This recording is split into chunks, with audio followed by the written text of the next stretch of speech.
Cleaner really is an intersectional femme Die Hard. You want to hang this whole operation on a window cleaner who couldn't hack the army? So it's weird that the director bristles at the comparisons. It has a Die Hard vibe. No, I mean, I can name you 20 films that take place on a plane, but people don't equate those to that. Just because Die Hard was in a skyscraper, in our case, a cleaner, up against eco-bad men, obviously there's a similarity, but the story is very different. Someone got inside. One of the cleaners? It certainly was. When I heard cleaner, I thought she was the kind of person that goes in and cleans up after crimes. Oh no, this celebrity has done something horrific. Let's make sure nobody finds out. That would have actually been more interesting. When they say cleaner, they mean window cleaner. No, I'm not joking. She is a window cleaner for a skyscraper, and they thought that was a page turner. 999, what's your emergency? Are you kidding me? You do find out why next, though. What was interesting for me, apart from Daisy, was that these were eco-bad men, and there was a coup within the bad men organization, which is unusual. The reason why this guy liked his movie is the message, and it really shines through in the movie. Greedy, needy, cocky. We're going to shine a light on your crimes. The plot is predictable because you can determine future events based on identity alone. When Daisy is fighting them off, if it's a bloke, she will inevitably win pretty quickly, and the only person that can stand up to her in a fight, apart from the main villain, is someone without dangly bits. In fact, she defeats two guys back to back really easily, only to have a really long-winded fight with somebody who's her equal. Put it down.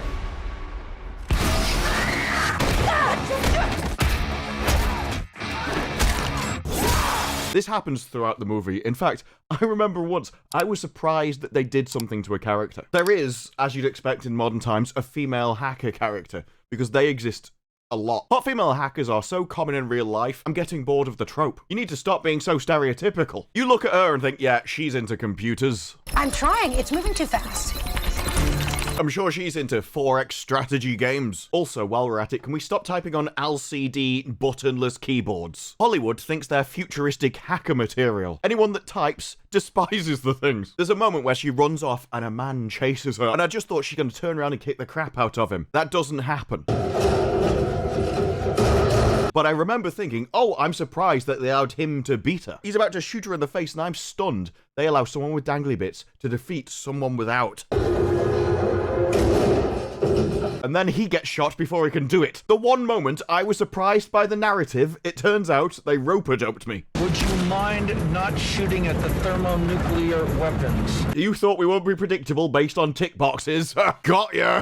Of course we're that predictable. That's why, despite the ratings for this show, they did get 49% from 61 critics, and the audience went down to 67% of 50 reviews. Something tells me this isn't doing gangbusters at the box office. Well, I mean, apart from the numbers telling me this isn't doing gangbusters at the box office. $426,000. This is a movie set and filmed in the UK, and as far as I can tell, they're so confident in it, it's not getting a UK cinema release. It's only getting a streaming launch on Sky over here. I mean, look, this is definitely a cheaper movie. Its budget is estimated at $25 million. But if you're opening to $500,000 domestic, that's not looking good, is it?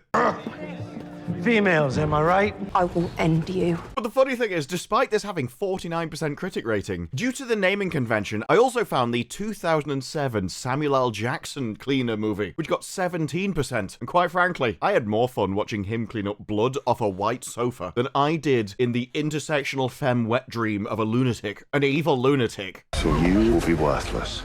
Cheers. The director of Cleaner is the same one that directed Goldeneye. You kind of wonder, how on earth did this happen? How did you descend to this level? Well, it's the same reason everyone else in Hollywood got destroyed. Ideology and belief system. Who would have thought that could destroy storytelling? Not only do you have the predictable nature via tick boxes alone, but the entire morals of this story are obliterated. And that destroys every other part of a heroic story, so it comes across as incompetence. When the guy made Goldeneye, so he's clearly got talent, had talent, it's just impossible to show that you've got talent under this belief system, as nothing makes sense. He has to crowbar things into the movie that shouldn't be there, specifically to fulfill the ideological leanings. So for instance, we have the eco bad guys. They are initially led in the movie by Clive Owen. The movie is better when it focuses on Clive Owen. No smoke without fire, right? He's going to blow the building. So it'd be a really bad idea if they yeet him out of a window then, wouldn't it? Which is actually the same way that both villains go in this movie. We don't want Die Hard comparisons. Let's finish the movie the same way. That won't make the audience think of Die Hard. But Clive is the eco-bad guy that set up everything. He's committed numerous horrific crimes before, but his one rule is we don't want to kill people. We want to invade a skyscraper with guns, kidnap people, and get them to tell the truth about how horrific they've been to the environment. One of them may have pissed in a river once, but then he's going to reveal the truth, and that's going to do something for some reason. The problem is, the movie is like, yes, okay, look, I mean, I know he did invade a skyscraper with guns and kidnap people, threaten their lives, but he didn't actually intend to follow through with it, and you know, eco stuff, so that's good, innit? I mean, probably that justifies it. And you're thinking, there's no way the movie is actually telling me that the bad guys are the good guys. They couldn't be that stupid. They wouldn't write a heroic story based on evil, would they? Yeah, they would. Yes. Yeah, they would. Very well. You mentioned eco-bad guys in the film. Was it difficult to ensure that you might not inadvertently vilify activism for what's really a pressing social issue right now? Sorry. I would like to point out at this point, even the journalist isn't saying they're good guys. Did you realize that when you had this scum go into a building and start kidnapping people with guns, would that tar other evil people with the same brush? I don't want that. But then the director comes out and goes, well, the interesting thing about eco-bad guys is that they're the good guys. I thought the movie was trying to tell me that the evil scum were the good guys. I didn't expect the director to say it. I've got what he wants. You get as many people out as you can. The interviewer didn't expect him to say that. But, you know, eco's a big deal at the moment. Not least, of course, because, well, we have Trump who's kicking it all out of touch, basically. The entire movie is one long ideological monologue from start to finish. And they're going, yeah, but we made it a bit like Die Hard, so you'll like that, won't you? Yeah. So even as it is, you have a problem with if the bad guys are actually the good guys and the hostages, yeah, they've been kidnapped, but they deserve it. That is the message of the movie. These people deserve it. Greedy, needy, cocky.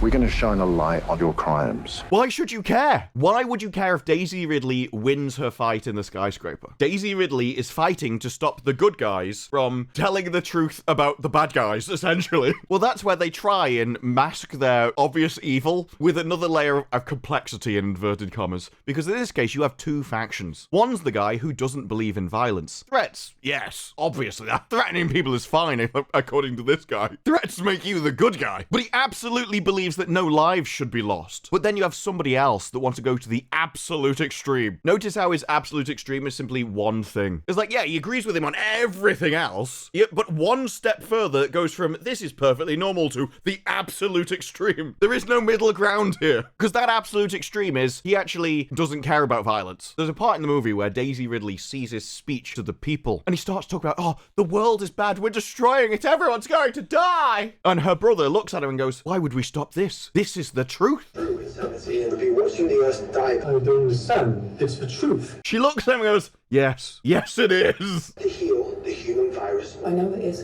but what about that? Only for the second worst bad guy, who's actually still a good guy, they just think, they don't have a problem with what he's doing, they just think he might go a bit far. His heart's in the right place. It was just a bit too enthusiastic. So he continues his speech and goes, oh, humanity's a virus. That's why they're destroying and burning everything. Rid the universe of your filth. Why don't you just die? And somehow turned into a Dalek and basically goes, they need to be exterminated. Daisy Ridley turns to her brother and goes, but what about that? And he looks at her and says, with almost this kind of Shakespearean wit, crows lifted off the holy book itself, he says, yes, that is bad. I'm not even joking. It was delivered yes, that is bad. Yes. Okay. It's bad. I tell you, it was like the spirit of Tolkien was in the room with me when I heard that. So this is why the story doesn't make sense, because you've got Daisy Ridley trying to take out good guys who want to harm bad guys. I'm like, well, why bother? Now, to me, the villains are just scum who should have been ejected out into space. But as the movie's not pitching it that way, it's like, why should I care about any of these people? The villain wants to blow up the skyscraper, and you're like, yeah, let him. The only casualty will be Daisy Ridley. That's a price I'm willing to pay. You would make a good Dalek. But quite frankly, I'm surprised it got 49% because the story doesn't make sense from an emotional perspective, which is the only thing the movie tries to have going for it. Even the fresh reviews are bizarre. Ridley might not bring much dimensionality to Joey as a character. She's a pissing window cleaner. She goes up and down a skyscraper. I don't think you get more two-dimensional than that. Well, apart from the acting. They desperately tried to give her emotional depth by introducing her brother, who seems to have some kind of mental problem. I don't know whether it's autism or what. I'm not even sure they actually say. I certainly didn't care. It seemed like an excuse to have him act badly and be retarded. Ridley's entire emotional depth comes from, I need to care about this guy. Everyone's got a personal Joey. If you touch him, I will end you. And you're supposed to care about him just because he's got some kind of disability. And I'm not a vegan. I don't even like vegetables. Nothing else in his character makes you sympathetic to him. It's emotional shorthand, it's cheap, manipulative, and doesn't work. It just makes him annoying. Yes.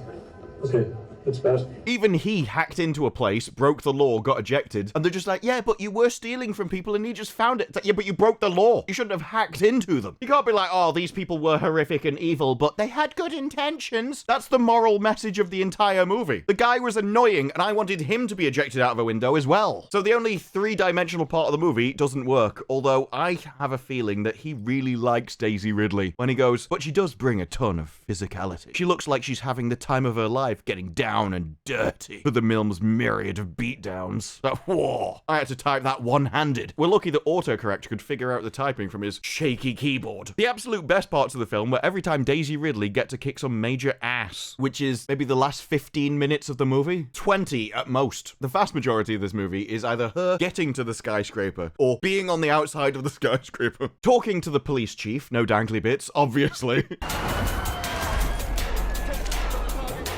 And yes, she does have a man in her second in command who is aggressive, doesn't do as he's told, and really thick getting everything wrong. You want to hang this whole operation on a window cleaner who couldn't hack the army? She's always giving him the correct instructions, but he just won't listen to her for some reason. Every single femme trope you can think of is in this movie. I wanted a better and more original story for her. I don't think you get more original than this. I don't think anyone's ever wanted to write something this bad before. Because as Spectrum Culture says, an improbable and ethically muddled action flick. It's a mess. It's this that destroys the movie. Even with all the other tropes, at least if you'd made it satisfying in the Die Hard, people get what they deserve because the hero dished out punishment, you could have felt something. Whereas when they're threatening to blow up the skyscraper and you're like, yeah, but you're all scum, why should I care? Daisy holds her own. Yeah, the failure of this movie has nothing to do with Daisy at all. Well, I mean, except her haircut, obviously. I know I'm no one to talk about haircuts, but this is a Hollywood movie. There was no need to make her hack it off herself. There is too little Clive Owen, true, and the script too quickly sidelines the moral quandary of our rooting interest over a too warm Die Hard wannabe. And quite frankly, I don't think it could ever be Die Hard. It would never reach those heights because Die Hard was a masculine movie and this is an effeminate one. As such, the point of this movie isn't the action inside the skyscraper. Focusing on the villains, them getting justice, getting what they deserve, would be a masculine storyline. This isn't. This one is about feelings, about a relationship with her brother,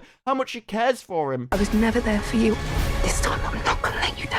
Oh, I'm on the outside of a skyscraper, but I need to go and call the police chief to have a big, long-winded conversation so that we can pass the Bechdel test as I smash a pane glass window with my hand. I know you need to concentrate. Don't stop. Takes my mind off the massive fall and the dicks with guns. Everyone at all times is just whining about how they feel and how isn't it really bad because somebody's pissing in a river. That'll destroy your drinking water. We can't have that. And as such, there is nothing to break up the horror of what they're actually talking about. On the one hand, you've got people just whining about their feelings constantly, and then that just cuts away to watch somebody crying over a polar bear. The water levels will rise and London will flood. And I'm like, based. Everything this movie says is evil, there doesn't seem to be a downside to. Oh no, I might get sun in England. How will I ever cope? No, actually, that's a good point. How would I cope? It holds up well thanks to some plot twists. Where? This is the most predictable storyline of all time. I felt like Mystic Meg predicting the lottery numbers. Insurance workers, bin men, and a dentist will be celebrating too. Or Septic Peg. Will be won by either a man or a woman. The only thing you needed to know to predict this movie is what were the genitalia of the people involved at the time. There was one interesting plot element where the villain has a heartbeat sensor attached to his wrist. If that doesn't detect his heartbeat for 5 seconds, the entire skyscraper goes up. So you end up in the final battle where he wants to top himself and she has to fight him, get the watch, while also stopping him topping himself. So she doesn't just have to defend herself, but defend him as well. You could build an interesting set piece around that. They didn't, but you could. It was the one interesting idea the entire movie had as a whole, apart from Clive Owen. And they didn't utilize either of these because they wanted to get onto the bits they cared about. Namely, really whining about your feelings and veganism. You might say it's like watching Die Hard through a smudged window. Someone fetch the Windex. Well, it's Die Hard with a completely opposed moral structure, meant for a diametrically opposed audience. It's not so much a poor imitation of Die Hard, it's Die Hard in a mirror universe. It's the polar opposite of Die Hard. I've spent 2 paragraphs talking about various movie trivia, since Cleaner doesn't provide much food for thought. Yippee-ki-nay. There's no reason to go see this movie when you can stream Die Hard. The cleverly plotted script has more originality than a dozen superhero movies. I can't work out if you're mentally feeble or lying. I get the feeling that this movie will have an audience that would like it. I don't think they're going to see it, but they would like it. But only because they agree with the ideology of the movie, not because of the movie. Like, no, those people are the bad guys, and those big rich people did deserve it. That's the audience for this. Daisy Ridley is great, but I wouldn't go that far, but not the problem. The rest, not so much in this modern Die Hard wannabe. Modern. It's very modern. Up to date with current Hollywood. Perfectly fine to watch a disposable action flick, as long as its set pieces are entertaining. Unfortunately, the film fails on this front. I kind of disagree on that. The one time the movie actually takes off is when the action starts. Every fight is predictable based on what I've already said, but it is also a welcome relief of watching her dangle outside on a rope for the first hour and 10 minutes. Are you kidding me? So by that point, my standards had already been lowered. I was just glad something was happening. Relies heavily on far-fetched coincidences. Yeah, they're in a 54 skyscraper, and yet everyone just finds each other coincidentally all the time. The villains know exactly where she is, and at one point she just walks around a corner into the boss. I can understand it might be even more contrived to come up with reasons of how they find everybody. They didn't even try. And I just expect more from the director of Goldeneye. There's even this bit where I don't know how you missed this in the edit, but I'm gonna have to show you because you wouldn't believe me unless I did.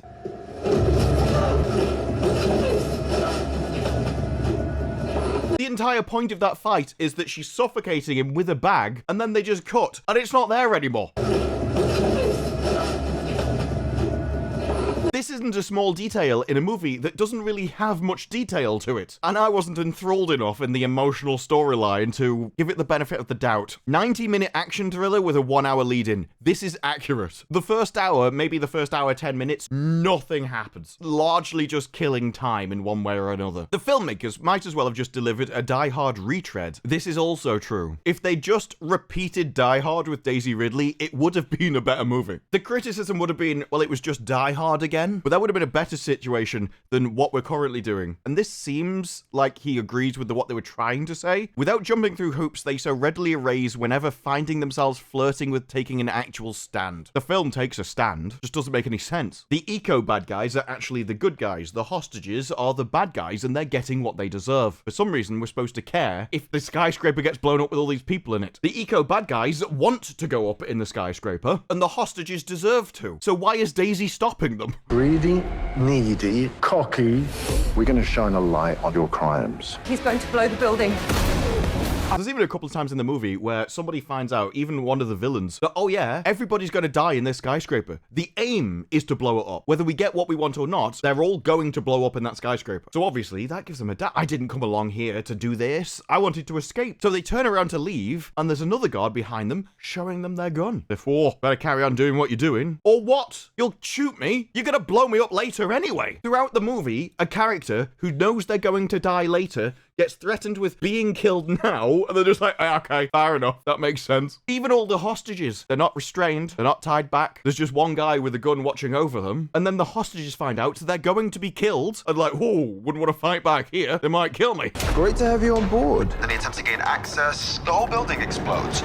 Farcical. In terms of action, this high-concept action movie is lacking. High concept! Calling this high concept is like thinking that putting milk on cereal would be your secret Michelin star recipe. This isn't complicated. It's not deep. It's just the logical conclusion of an evil belief system. Edge of your seat, do or die moments. My favourite bit is when they spoke about their feelings again. The director loses his grip here because the whole affair is so absurd. Not bad, but not memorable. Once it's over, you've pretty much forgotten anything that might have been good about it. There wasn't really anything good about it. Anything that was good, they immediately get rid of. Like Clive Owen or any moral complexity. At the end, they even have the policewoman talking to her and going, look, you know all that information that that you got about these hostages being evil and, you know, because they put oil in water or something. My bosses want to have that so they can process it via the same channels. It would be really upsetting, though, if that got leaked into the press, wouldn't it? And Daisy just goes, oh, no, sorry, I bluffed about it. I didn't have it after all. And the policewoman nods that, yes, I thought that's what happened. I did. The entire message of this movie is that all of the actions they were doing were justified. They just shouldn't have tried to blow them up afterwards. But as everybody in the movie comes across as scum, I don't know why Daisy Ridley's trying to stop them. The good news is the movie is only 96 minutes, but it's still not enough to recommend the cleaner. It is not Die Hard with different people. That's what I wish it was. You know, this is fresh because Ridley saves the day without using the Force. Fresh. We really have low standards now, don't we, for a movie? Well, at least she's not in Star Wars. Cleaner believes it has something important to say, and that's its downfall. If it simply leaned into the silliness and offered more time to perfect the action, it could have been a worthwhile action flick. Yes. If it hadn't been an intersectional femme movie designed to indoctrinate you with an evil message, it could have been a good action flick. Unfortunately, the action flick isn't the point of the movie. The action flick is the skin put over the ideological messaging, which was the point of the movie. People are like, well, if only the skin was the main product, it could have been good. It's like, yeah, but that was never the aim.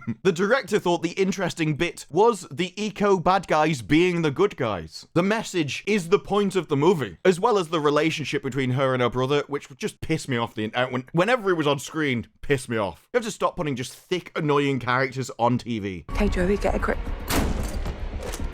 Your brother needs you. They're not likable because they're retarded. It's not how it works. Another part of his interview says, is there a reason that stories about female badasses seem to have inspired your creativity? Not really. Choosing products where women just happen to be the protagonists in it. It's not deliberate at all. I don't believe you. This movie isn't a movie that just happens to have a female protagonist. The entire morality is based around being an effeminate ideology. The movie isn't meant for a male audience. There's far too much waffling about feelings and whether some grass is dying somewhere. Men want to see the action. Even Daisy Ridley's haircut isn't meant for men. It's meant to strip her of what men would like. There've been many female protagonist kind of action stars, but if it's meant for a male audience, they're always hot. I'll call you after I take this bitch down. Whereas in this, everything has been done to make Daisy Ridley not. This isn't just a product where the protagonist happens to be a woman. This is a product meant for them as an audience, which Die Hard wasn't. That doesn't happen accidentally. You choose a target market deliberately, as it changes the focus of the movie. What is funny as well is he directed Casino Royale, and he says that Barbara Broccoli was the one who chose Daniel Craig. She was the only one that wanted him, and she was absolutely right. That you could build a timeline of when the indoctrination happened to people, when they fell for the ideology, and the fact that he agrees with Barbara about Daniel Craig now says everything. Laugh! Because he's... Yeah! So if somebody asked me, does Cleaner push a message? And I just showed you this clip of Daniel Craig. The world has changed, but the numbers remain stacked against us.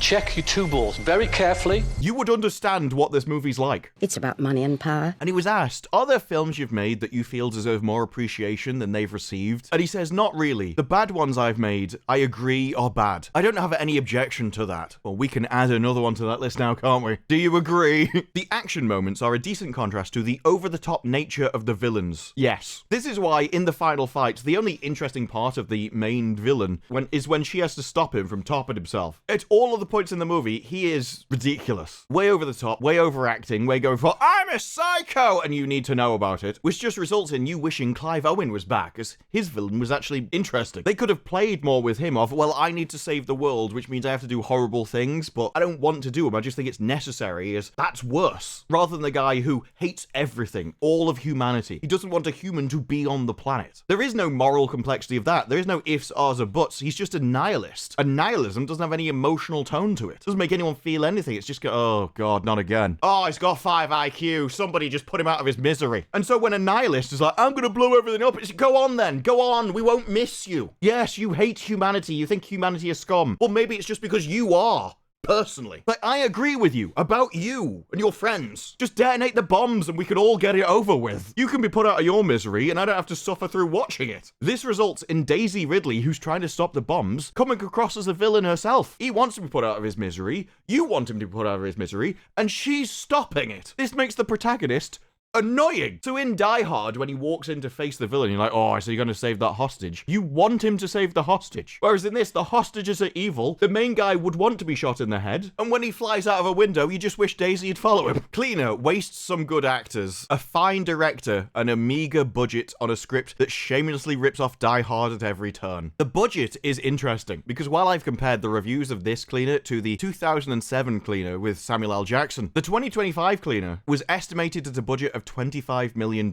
And so was the 2007 version. Now, obviously, with inflation, it means the 2007 one actually had a higher budget than this. But the thing is, while watching it, the budget doesn't really seem to be a problem. At no point did I think this could be better if only they had more money. The actors weren't the problem with this movie, so they didn't need to get paid more. The sets weren't. Everything's set in a skyscraper, so you don't really need green screens or anything. You can just use actual locations. And I didn't really have any problem with the action choreography, other than I could tell you the length of the fight based off genitals. So money wasn't the issue. The problem here was the script, the ethics, the message that they really wanted to hammer home with a sledgehammer in your face at every single point. The positions were cast based off identity. The story was written based off identity. And the message was the point of the movie, rather than the action or heroism. And at no point during this creation do I think they asked themselves the question, well, if the bad guys are actually the good guys and the hostages deserve it, then why is Daisy stopping them in the first place? What motivation, what moral principle is she going off, apart from the fact that, killing people is bad, when she agrees with him on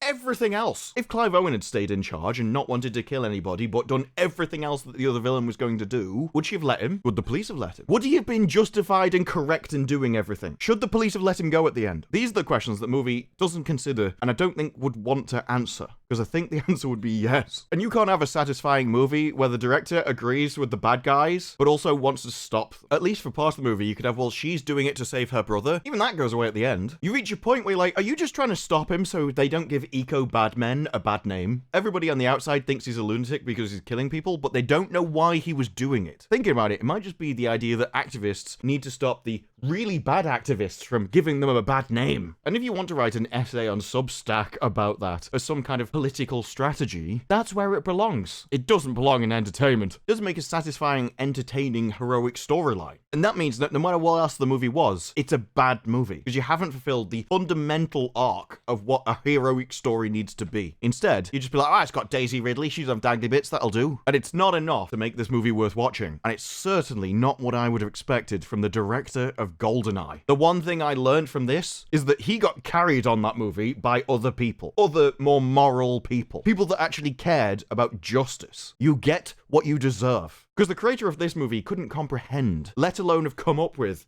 for England James. No. For me. But those are just my thoughts. What are yours? Let me know down in the comments below. Like the video if you like the video. Subscribe for more videos like this in the future, and I will see you in the next one. Bye-bye.